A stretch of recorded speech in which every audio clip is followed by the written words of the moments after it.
Hi, everyone, and welcome to the DCRO Risk Governance Podcast, where we're focusing on risk governance issues, learning about the work of and receiving guidance from experienced board directors, senior executives, and thought leaders on issues that are important for those governing organizations. My guest today is Brian Barnier. Brian is the Director and Head of Analytics for Value Bridge Advisors in New York and Burnt Oak Capital in London, where he uses agile methods in decision and data science to focus on challenging problems that can often derail business initiatives. He is the author of the Operational Handbook for Financial Companies, has penned over 100 articles, and has contributed to 2 additional books, Risk Management in Finance and Risk and Performance Management, a Guide for Government Decision Makers. He serves on multiple editorial panels, committees of organizations like OSEG and the International Corporate Governance Network, and has been quoted widely in leading business publications like the Wall Street Journal. Brian is an adjunct faculty member at the Colin Powell School for Civic and Global Leadership at the City College of New York, and has past experience with IBM, Lucent Technologies, and AT&T, where he led teams to multiple patents. Brian earned his BBA and MBA, both with distinction, from the University of Michigan. Welcome, Brian. Hey, Dave. Nice to be here. Glad to have you with us. Brian, I want to start with 2 points I've seen you make about risk management that I think tie together in important ways. The first is, and I quote, "The best risk management is about managing risk to business performance," end quote. And the second is, quote, "Root cause is the key to finding and fixing risks to performance," end quote. Can you expand on both of those? Yeah, sure. The first one is very easy. Almost everyone thinks they've got risk management because they've got controls, but that's just totally untrue. They miss the context and the solutions to enable success, and otherwise to manage risk to business performance, to manage risk to outcomes. Now, risk arises because your path to success has bumps in the road that can make you fail. Dangerous at our COVID time. How many people plan for the pandemic, right? The same for launching a new product, for seeking profit in another country, or providing humanitarian aid. It doesn't have to be for profit. To find and fix risks to these objectives, this is the performance thing, the necessity is to have context. So just pause for a minute. Think about the importance of context in anything we do in our daily lives. In your boardroom, ask your fellow board members and managers, do we really know how something works? Do we know the details better than our competitors if we're going to win in a marketplace, better than our partners or our customers if we're going to have power in our value chain? In baseball, do you know which way to run the bases? You got to know the details, or if you're a real geek, you know the designated hitter rule.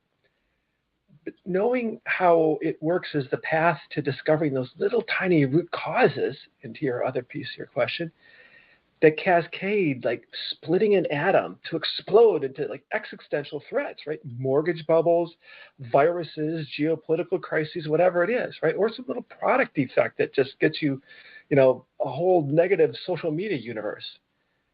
So to realize this, just again, reflect for a moment.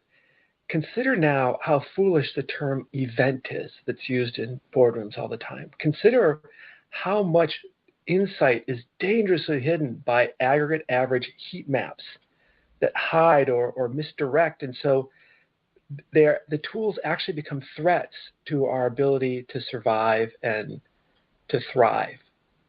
And to zoom out to sort of the daily news, consider the world around us, from the EU, European Union, to India, to China. The old adage, all politics is local, right, for school board elections or something, is trumping the whole post-World War II globalization. And this is, again, where this notion about managing performance and understanding these causes come in, because we can ask ourselves, or ask your management team or fellow board members, is this political reality equally clear in the corporate strategy and capital allocation that our board is supposed to oversee? So pause, stop, think about it. Have you asked your fellow board members, do we have a war room that gives us the situational awareness to analyze and manage this better than our competitors if we're going to win in the marketplace? So just, to wrap up the answer to your question, try this. think of anything that has happened, right? It could be in your personal life, it can be in the business. Then document the root causes. How many of those root causes were really new? Certainly not SARS-CoV-2 that's causing this mess. But when you think about that over and over again, you get into the how it works and how these systems connect in the world. Well, and I think there's something important in this root cause that I hear you talking about is something that I've often referred to as first principles, which are breaking things down into the core components that drive.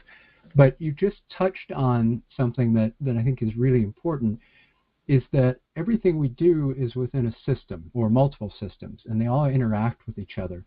And so getting to these root causes gets us to the place of starting to understand what one part of the system might be driven by, or the things that affect our performance.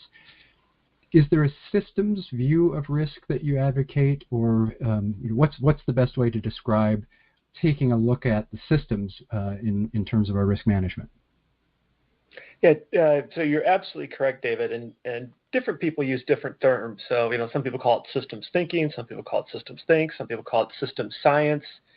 That Johns Hopkins, that study with COVID that, we look at, the original version was thrown up by their systems engineering program, for example. A systems view simply formalizes the how it works, right? It looks at all the interrelated pieces to understand two things. First, the flows of anything, such as manufacturing the smartphone that's in your hand to a hospital visit, to understand then what could go bump in the night, what could make this wrong, your package delivery, when everybody's exploding the number of packages they're getting at home. The second point is to know the danger that arises because a system boundary is violated. Think of an airplane flying. It's usually a happy system with a beautiful view off the airplane, and we weren't thinking about COVID. But if the system boundary conditions are violated, either by a storm that's external or internal, right? A problem with the mechanics or the pilots, then things get ugly really fast. Another way to think of it is like your screensaver. You want the little bubbles that bounce around? Each bubble is happy until it hits the edge of your screen, and then it like clashes to this reality, the edge of your screen, and it comes back and bounces. So it's those boundaries that become very important. So think about that. How does a board member add value, create value in your boardroom? To survive and thrive, in one sense, really means relentlessly asking managers about the boundary conditions and whether we're going to slam into or have something intrude in our happy little world that completely messes it up. I mean, as a child, you saw Horton Hears a Who, right? They're little in the Whoville and the dust speck floating around, or Men in Black when it turns out that the Earth is really just a little marble in a giant universe that people, space aliens are playing croquet with. It's that reality, right? And so this is what you've got to do, and a board member has got to sit back and say, is what we think is the boundary really the boundary, or is there a whole world out there? And it's been formalized into many disciplines, from aviation to information technology, biology. The whole field of decision science came together in the 1930s. But tragically, those disciplines are almost entirely unknown in the controls and compliance-based world of risk management that dominates boardrooms. So all that great stuff that powered production for World War II, right? I'm from Michigan, right? We built stuff. And they created billions of sales success in managing risk to performance. Again, there's that performance from your first question. Yet, in typical boardrooms, a weird thing happened around 2005 and flushed all that stuff. So coming back to today, here's an example. Are you doing business in the EU? Right now, for the EU political machine, it takes ages for a decision to unfold, including Brexit. So you should have time to get ahead of anything. But the question for board member is your management wisely using that time? Are your managers following the money? Remember the old Columbo show, Follow the Money, to predict policy decisions. Now, the UK is a big net customer of the EU, and the customer is king. If you're a company, you know that. And the UK also has unique resources that the EU desperately wants. All you have to do is read the news headlines, even this morning. If your management is surprised by EU decisions, that they have been over the last 3 years, they simply have their head in the sand. So try this. Give your management the sardine test. Ask them to explain the role of sardines in Brexit. If you're selling in the UK or the EU and your management can't explain the sardine test, that your business is in dangerous waters, forgive the pun. So there's different ways to look at it. If you're a history buff, you can trace the history of where these controls things came from in this weird accident in 2005 that sort of, threw everything out. I mean, for example, did you know that most of today's cybersecurity methods came not from the IT world, but by accident they came from an accounting method to avoid paying off foreign officials, and that got switched into a method to use to protect against cyber warfare attacks against your company. I mean, that's like, using the method to count the cash at the ticket box at a basketball game is the same method to manage risk on the court. They're entirely different dynamics. It makes no sense in that's what goes on in boardrooms. So if you're interested in that bit of history, I have an article just coming out in the Taylor Francis EdPax journal called Cybersecurity, the Endgame. And I go through, 2,000 years of the word controls and this accident in 2005. Yeah, hopefully in a consumable number of pages. Just a couple thousand words. So it's interesting as you talk about these boundary conditions. I've had a couple people ask me what I thought one of the biggest impacts of COVID beyond the health concerns would be. And what I've said to them is that people now see systems and networks that they didn't see before because they worked so well. So you talked about the airplane. Sure, some people get uncomfortable when they get on an airplane, but most people who travel a lot don't think a whole lot about it. But all the systems that are required for that plane to fly safely, there are at least as many systems required to get a cup of coffee into your hands in the morning. And people don't see these when they're working well. So I think that's really important when you talk about the systems view and understanding how everything is dependent upon other systems functioning well. So at a board level, we're really going to be focused on high-level issues. And some of these details, I think, might be missed. But if you're going to be making decisions at the board level, you and I have talked before about how to improve those. How do we best frame the discussion of risk, and how do we improve decision-making at the board level? Can you talk a little bit about that? Yeah. I mean, there's two classic things that are out there. I mean, because how do you decide is a risk-return calculation, right? I mean, it's two fundamental things that board members are supposed to be doing. Three, hire management, do the strategy, and then, oversee the capital allocation pieces. That's what they're overseeing, right? And then you got all this other stuff, but that's your core value creation. And making decisions, they make decisions, right? And there's actually a whole discipline around how do you make decisions, and it comes from two fields. One is sort of the math type that came together in the early 1900s, really sort of gelled in the 1930s, and then there's a psychology type, and again from a management organizational psychology perspective that also gelled around the 1930s, but pre-World War II. And it got a big boost in refinement around World War II. And so they deeply link risk and return, or reward, whatever you want to call it. Both emphasize context. Both drill into the details because it's the details where everything happens. And so there's this huge danger of just assuming away the details and assuming everything's going to be fine, because it isn't.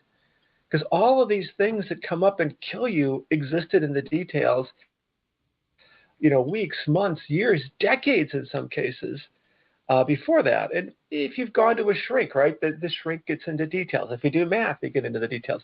So you've got to have a way to apprehend that, because the danger is not knowing how it works. And again, from a competitive perspective, knowing how it works better than competitors. So to your point about the boardroom, think about the last board risk presentations you saw. Did it combine risk and return, especially if in a non-financial industry, because risk return is more common in, say, asset management? Did it show systems boundaries and warnings? Did it show root causes or first causes?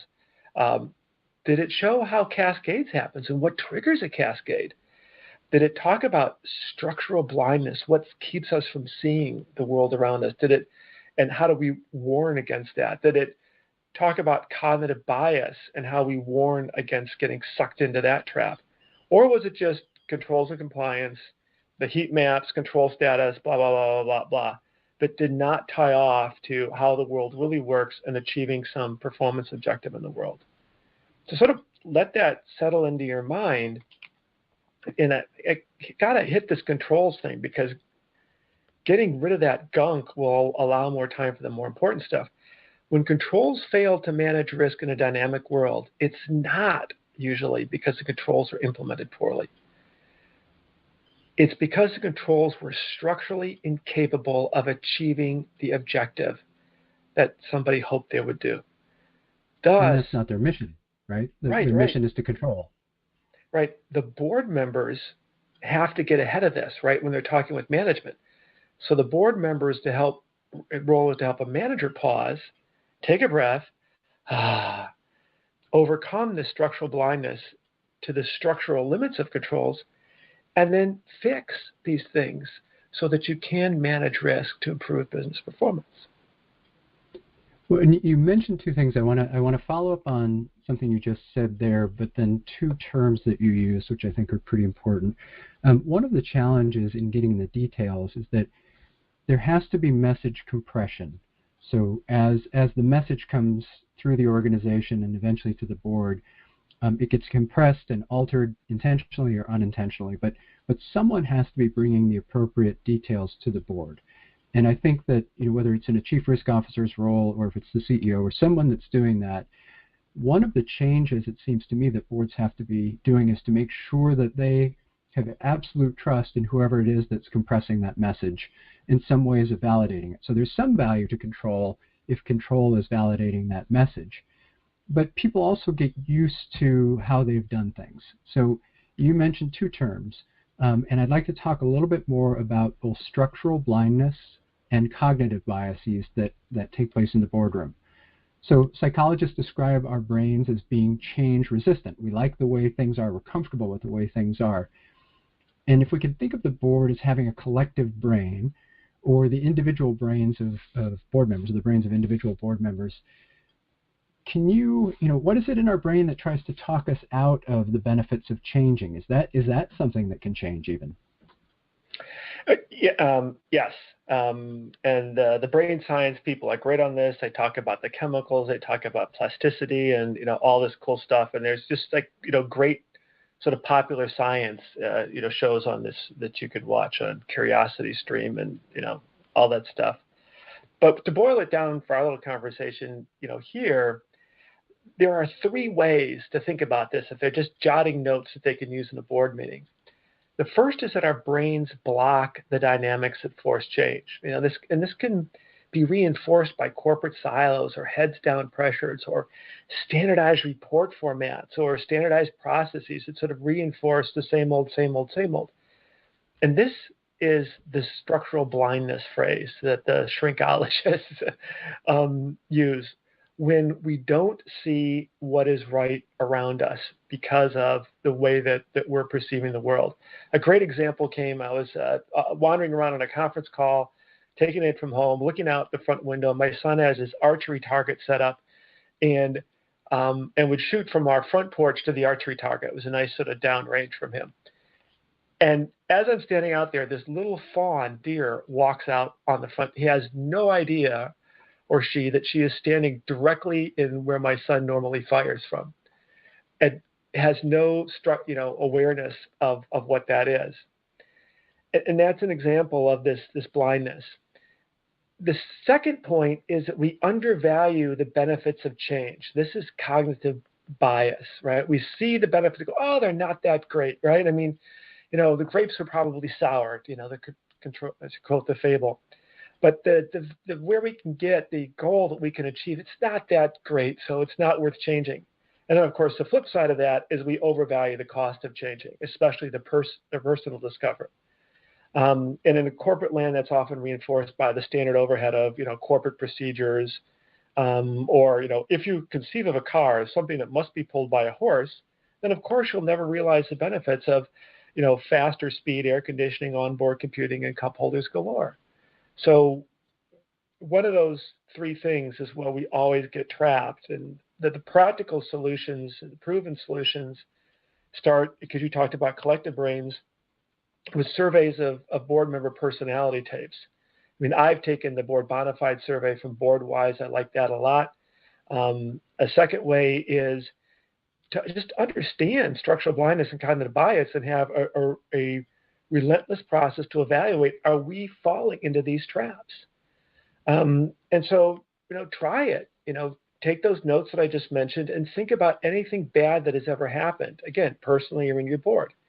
And ask yourself, how many people were aware of it before your board? And then as you make your list, look at the conferences that have gone on for years or decades, the papers, the books, the lectures, the podcasts that all talked about this, and your board was unaware. And then ask, why? What part of the structural blindness or cognitive bias prevented us from seeing and acting? And use that as your starting point to fix it. And I know this is a lot of sort of gunky and all that, but our mutual friend Michelle Wucker, with her best-selling book, The Gray Rhino, she's much more entertaining. She called it a gray rhino. I'm using, shrinkology talks. Or if you're a fan of the genre of police detective shows, then absolutely read Kim Rossmo's book, Criminal Investigative Failures, where he talks about those same things in detectives investigating serial killers. Something along the lines of you see what you expect to see, is that correct? Yeah, that's part of it, right? And there's this whole list that they have that go through, and some are like, magicians, tricks that magicians use to, do sleight of hand, right? And all these things are operating in our brains where we have brain coherence that tries to create patterns out of things that may not be there, but we fill in. The Nat Geo did this show on brain games, I think they called. They went around to like Central Park and gave people, can you read this? And people were filling in words or seeing things that weren't actually on the page. Tons of these that you can go find on the internet, but they apply in the boardroom, and you've got to, furiously protect yourselves against these. Otherwise, you're going to end up on the bad end of something awful that's all over social media or in litigation or both. And you're going to go, how do we get there? And when you unfold it, it was perfectly obvious how you got there. Is it sufficient to have one insider bringing this up? So one board member, and it doesn't have to be the same one each time, but a board member continually asking, are we stuck? Are we missing something? Are we just used to doing things this way? Or is there a formal process that you go through to avoid these kinds of blindness and bias problems? Yeah, absolutely. There's a formal process for doing that. I go back to the points that I mentioned. So do the personality inventory surveys. Again, I like the BoardWise one. When you go through those, you'll find that people have got different types, so they can play different roles on the board. Some people are the right kind of people to be the non-executive chair or the lead director or whatever. But that person, because of their administrative and moderating skills, may not be the best person personality-wise to be that crisis-ready board member. And then you got to look at the expertise that people have in their backgrounds.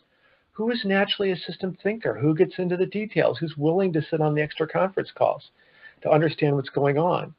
And you put those two together, and you find that you've got one or more people who are primed to be your crisis-ready board members, and then they go through training so that they are ready to come in and play that important role, both to help in the prevention and then especially when something is unfolding, and they can take that sort of leadership role. Yeah, and I want to get to a little bit more about this idea of a crisis-ready board member. I mean, we're certainly focused primarily at the board level on achieving goals, but we know there are going to be bumps. We know there are always going to be things we hadn't expected. Let's take the pandemic. I mean, that's something that we knew would happen. The surprises and the timing. But if you think about time relative to the pandemic, so we're in this board mindset that is typically long-term. But time is moving both quickly and slowly in the pandemic. And what I mean by that is that for nearly all of us, we've never experienced a global pandemic in our lives. So it feels like events are moving quickly. At the same time, events feel like they're moving slowly because we want resolution now. That tends to be the nature of somebody serving on a board. I want to solve this problem. And I don't have control over that. You talk about how we should view risk in the context of cascading situations in time. I think that's the expression that I've seen you use. What does that mean generally? how should boards apply that mindset in this current pandemic and everything else that's coming out of it, and then maybe tie it into this idea of being a crisis-ready board member? Yeah, sure. And you use the term first principles before any of these things apply. Origin stories. I mean, sometimes I even, I give talks on this and use it in, like the Marvel and the DC, comics universes. Where did these things come from, or history, or whatever? But a cascade situation in time just literally flows from causes or origins, and it cascades again like atoms, like water flowing down a hill. Whatever you want. It can be information cyber warfare attack on Equifax to, say, the Sanford, Michigan dam collapses that we all saw on TV in the middle of COVID. Those big bad things started as tiny, tiny origins, coding weaknesses, or just literally drops of rain, right? And then they unfolded at speed. It can be faster, it can be slower. It can be months or a few years for a cyber attack to develop, to be discovered from some weakness and a method to exploit it. It could be years or decades for the dam to burst. Look at all the information that came out about the reports that go back for ages. And so that's where you then get into this issue of these crisis-ready board members, and do they have the combination of the personalities and the expertise to engage with managers in the evaluation and the response. And that could be, something that's more methodical, or, one of the big examples in crisis communication is Tony Hayward at BP in the Gulf of Mexico oil spill, right? Who was a person that was tapping on his shoulder that said, Tony, this is not a good idea. Don't say this. Show me your copy before you go.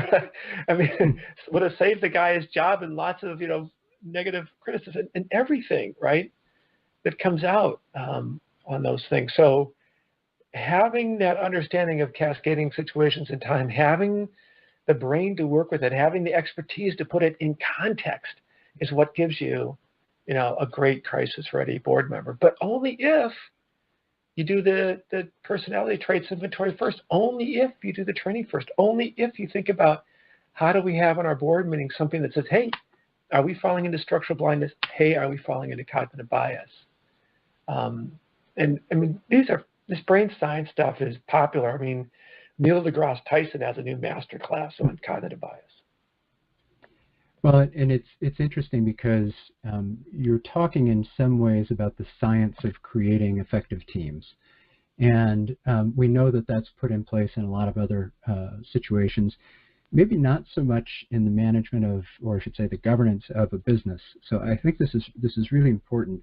We've just got about 3 minutes left, and I want to come back to something maybe a little more specific or narrow in terms of focus. But you had said something early in our conversation, which I thought was a great warning and a great expression, when the tools actually become threats. So we've got tools being presented to us that are supposed to help us in dealing with all of these issues, but because of their design and how they're put together, they actually become threats because they create some of this blindness that you've talked about. Now, you've written a really well-received handbook on op risk, and I'm wondering, do you consider these tools in the way they're presented to be an operational risk? And in general, what is your sense of the state of that? Or should boards be looking for more from their risk infrastructure to help get past the tools being threats? What's your sense of the state of affairs right now? The state is pretty poor. And for an example, I'll go to two very celebrated people. One is Christopher Hart. He's the former chair of the National Transportation Safety Board, and he was part of the Operational Risk Handbook Project. Another is John Breslin, the former chair of the U.S. Chemical Safety Board. And both are eloquent on how the wrong behaviors have killed people, and how what you think is good can actually reinforce bad things. There's a whole science around cockpit management, for example, in airplanes. Right.